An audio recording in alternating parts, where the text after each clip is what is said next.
Hi everybody, I'm Joel Simmons for another 2-minute Turf Talk. And today I want to talk about that potassium to sodium ratio that we can identify on our soil tests.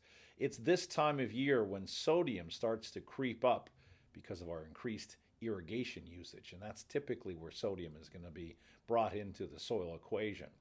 We never want to see the percentage of sodium being higher than the percentage of potassium, or sodium will flush into the plant cell and it will wilt it, and we'll see sodium-induced wilt. And this is a subtle wilt. This is the kind of wilt that you may not even identify. You might think that it's just coming from the environment because it's hot and dry outside. But oftentimes it can be identified on our soil tests as a chemical wilt, sodium flushing into the plant. Take a look at these soil tests.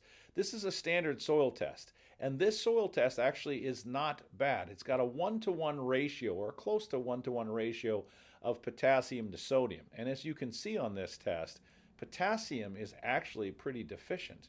Sodium is not all that horrible. 30-some percent or 30-some pounds per acre of sodium is not a big problem. But when we flip over to the water-soluble paste extract and see exactly what is being mobilized, you can now see that the sodium to potassium ratio has flipped. So now sodium in percentage is actually higher than the percentage of potassium. And again, in this particular case, this is not problematic of having too much sodium. It's really an issue of not having enough potassium. So one of the resolves here would be to provide potassium on a small but frequent basis so that we make sure that there's enough potassium in that soil profile to buffer the sodium that could flush into that plant. Take a look at this profile. This is a cumulative test of over 5 tests, and you can see this is one of our friends in California. And you can see that in the summer months, their sodium levels are very high, and it continues to creep through the end of that fall. And then as they get rain, the sodium starts to flush out. And now, back in April, you can start to see it's creeping up again. So sodium will start to really be problematic in the summer months.